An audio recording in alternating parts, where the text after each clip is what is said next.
சொல்லி Jesus Christ ஈஸியாக சொல்லிட்டாருப்பா. ஆனால் எப்பட்றா எனக்கு நான் நல்லா இருக்கக்கூடாதுன்னு நாசமாக போகணும்னு நினைக்கிறவனா நான் எப்படி நான் லவ் பண்ணுறது?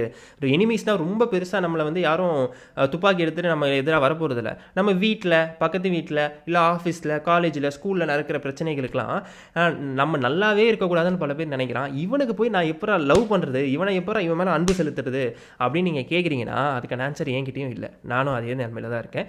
எப்படா அப்படின்னு சொல்லி எனக்கு தெரியல. ஆனால் சயின்ஸ் வந்து இதுக்கு பதில் சொல்லுது.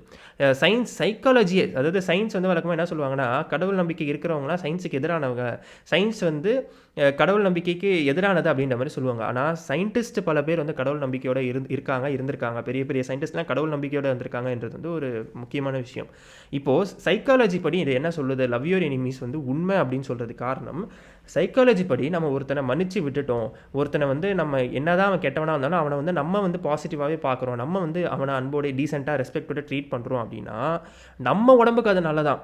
நம்ம வந்து ரொம்ப குரோவத்தை கிரட்ஜை வந்து மனசுக்குள்ளே வச்சுக்கிட்டே இருக்கோம் அப்படின்னா வந்து நம்ம உடம்புக்கே அது கெடுதி அப்படின்னு சொல்லி சைக்காலஜியும் சொல்லுது, சயின்ஸும் சொல்லுது. அப்போ இது ஜீசஸ் கிரைஸ்ட்டு சொன்னது வந்துட்டு நீங்கள் வேணால் அது கஷ்டம், அவர் ஜாலியாக சொல்லிட்டாரு நீங்கள் நினச்சிக்கலாம். ஆனால் உங்கள் உடம்புக்கு எது நல்லது அப்படின்னு சொல்லி பாருங்கள், ப்ரூஃப் இருக்குது. இப்போ வந்து நீங்கள் ஒருத்தர் மேலே கோவப்பட்டீங்க அப்படின்னா அது வந்து அவங்களுக்கு கெட்டது இல்லை, உங்களுக்கு தான் கெட்டது. உங்கள் உடம்புக்கே அந்த கோவம் ஃபீலிங்கை உள்ளே வச்சுட்டு இருக்கிறது வந்து உங்களுக்கு ஸ்ட்ரெஸ் ஆகி உங்கள் பாடியில் வந்து சில கெமிக்கல் ரியாக்ஷன்லாம் ஆகும், மோசம் அப்படின்னு சொல்கிறாங்க. So one R the other way Jesus சொல்கிறத தயவு செஞ்சு ஃபாலோ பண்ணுங்கள். இல்லை நீங்கள் ரொம்ப சயின்ஸை நம்புகிற ஒரு அறிவாளியான ஆள் நீங்கள் அப்படின்னு நாங்கள் நினச்சிக்கிறீங்க அப்படின்னா வந்து அட்லீஸ்ட் சயின்ஸையாவது நம்புங்க. 2 விதத்தில் இருந்தாலும் அவர் சொன்னது கரெக்டாக தான். Love your enemies, let's try. என்ன பண்ணுறது. நன்றி, வணக்கம். நான் உங்கள் ரிச்சர் ஹாசன். Love you all.